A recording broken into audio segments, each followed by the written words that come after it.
Yung mga nagtatanong dyan, update ng tinampo ng Ginsurungan, papuntang Ginsurungan galing Karagumay.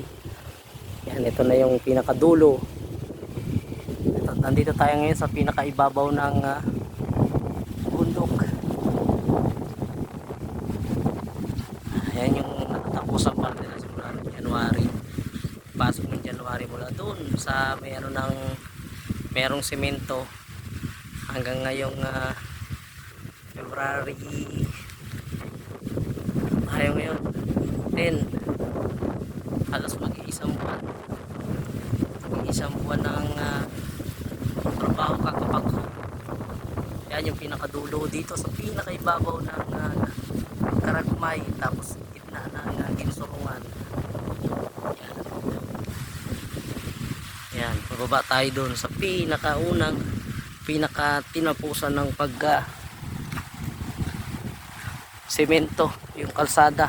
Yan, punta tayo doon. Medyo malayo-layo pa yan dito, guys. Ayan,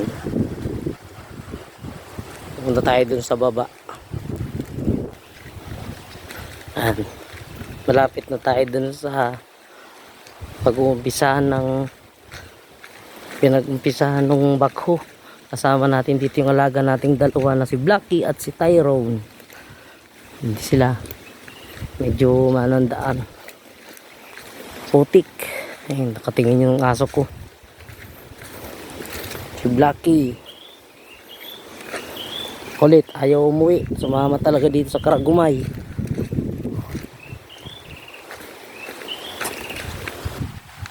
Dito na tayo sa tapat ng bulldozer. Yan yung nagbabakho. Wala ngayon mga trabahador ngayon, itong araw ngayon. Nandito na tayo ngayon sa pinakahuli, siniminto nila. Yan, ikot ulit tayo. Yan, doon tayo galing sa bundok na yun. Bumaba dito. Yan si Blacky. Blacky, umuwi ka na. Tyrone, papak na kayo dito sa siminto. So, medyo malawak-lawak din yung pagkakagawa ng semento. Two-way. Ayan. Oh, ayan gitna. Ganda rin ang asfalto niya. Kahit pa paano, malaking pakinabang na to. Pag natuloy na yan hanggang doon, papunta sa amin. Sa may Ginsurungan. Ito ay Karagumay. Dito, side na daw. Ang ganda oh. Tagal rin siguro tayo nabaho ito.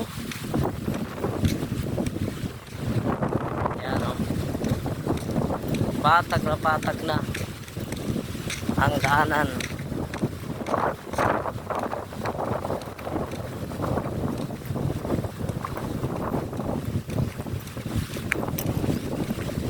Dalawang aso ko, ayaw talagang mag-uwi. Tanda na naman dito panahon, makulimlim lang siya.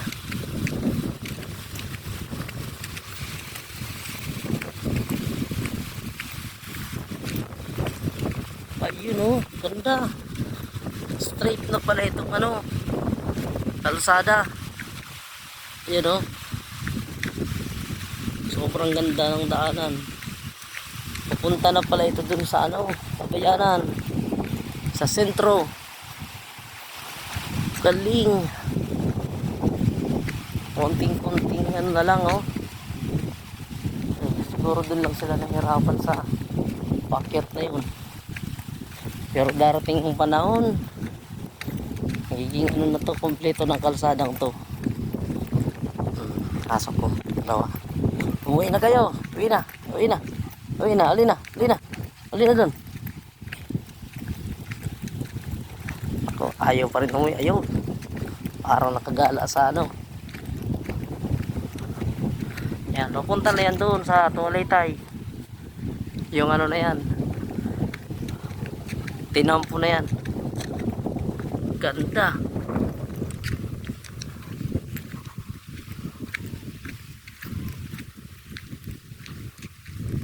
Mula dun sa pinagdaanan natin kanina. Ayan, tapos pabalik. Pupunta ng Tumalaytay.